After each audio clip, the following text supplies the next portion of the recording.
अभी कुलभूषण को देख लें, कुलभूषण का वाक़या हुआ है तो क्या लगता है फिर भी नहीं है कोई इंडिया की इन्वॉल्वमेंट नहीं है? इन्वॉल्वमेंट तो हमारी तरह है, हमसे ज़्यादा वो भी भूखा नंगा मुल्क है, लेकिन वो भी अपने अपने पीछे पड़ा हुआ है। अल्लाह करे इंशाल्लाह हमें कश्मीर मिल गया तो हम उधर भी ये सब करेंगे, क्योंकि हमारी कौम ही, हमारी रियासत ही ये चीज़ कर रही है। प्रोटेस्ट हो रहे होते हैं आए रोज़ बलूचिस्तान में भी और कश्मीर में भी, इन सब के पीछे इंडिया का क्या किरदार है? आपको क्या लगता है कि इंडिया की इसकी लॉबी है इसमें? सर, इंडिया की लॉबी होगी भी तो बाहर के जो मुल्क है उन्होंने इंटरफेयर तो करना है, लेकिन अगर हमारी रियासत अच्छी होगी तो क्यों कोई बाहर से आके कुछ कर लेगा। हमारे आज से 4-5 साल 7 साल पहले जो धमाके होते थे वो सारी इंडिया थोड़ी कराता था, हमारे लोग थे, हमारे लोग धमाके कराते थे। कोयटा में धमाका हो रहा है, कराची सारा तबाह हो गया है। अब कराची का जो हाल है वो तो नहीं बाहर से कर रहे, हमारी रियासत ही पीछे है। वो अपनी पोस्ट के लिए भागी फिरी, अपनी जो उनकी पावर है उसके पीछे है। अगर रियासत अच्छी हो जाएगी तो बाहर के मुल्क की क्या मजाल है जो आके हमारे मुल्क में कुछ कर पाए। सही, मतलब अभी कुलभूषण को देख लें, कुलभूषण का वाक़या हुआ है तो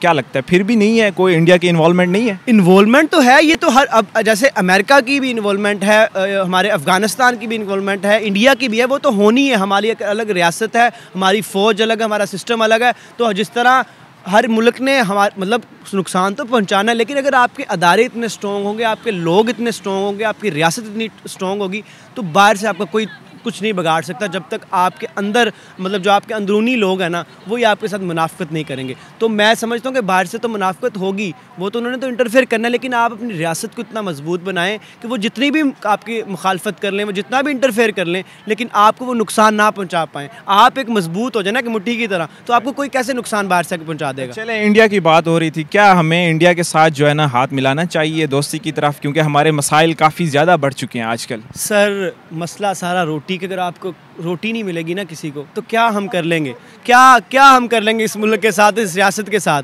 अब हमारे लोग भूखे मर जाए, हम किसी बाहर मुल्कों के साथ हम अगर हमें कुछ अच्छा मिल रहा है, हमें अच्छा अनाज मिल रहा है, हमें कोई चीज़ फसल मिल रही है अच्छी, हम अपनी दुश्मनियाँ ठीक है, वो मसला अलग है, कश्मीर का मसला ऑथेंटिक है, वो लड़ना चाहिए। लेकिन अगर मसला हल होना होता तो आज से 50 साल पहले ही हो गया होता मसला हल। हम सिर्फ ये हमारे बच्चे, जो मेरे बच्चे भी ना, आपके बच्चे और मेरे बच्चों का जब इंटरव्यू कर रहे होंगे ना तो वो यही बात होगा, कश्मीर का क्या बना। कुछ नहीं होगा तब तक भी, जब तक हम खुद नहीं मजबूत होंगे, जब तक हम खुद नहीं समझेंगे, तब कोई भी बाहर से आके या कुछ भी हमारा नहीं कर सकता। और अगर करेगा भी तो फिर हमने ऐसी तबाह होते जाना जैसे हम हो रहे हैं। मतलब टेबल टॉक पे आना चाहिए। जी बिल्कुल सर, इंडिया भी तो हमारी तरह है, हमसे ज़्यादा वो भी भूखा नंगा मुल्क है, लेकिन वो भी अपने पीछे पड़ा हुआ है, वो हमारे पीछे। और हम भी कहीं ना कहीं चाह रहे हैं कि इंडिया का नुकसान हो। इंडिया चाहता है कि हमारा, ये चीज़ें होती है, एक एज होना चाहिए हर किसी को। लेकिन ये है कि बैठे अपने मुल्क को दोनों बचाएं। हम अंग्रेज़ों से आज़ाद क्यों हुए थे? हमने आज़ादी से जीना था, इससे तो अच्छे हम आज़ादी से अंग्रेज़ों के साथ ही थे।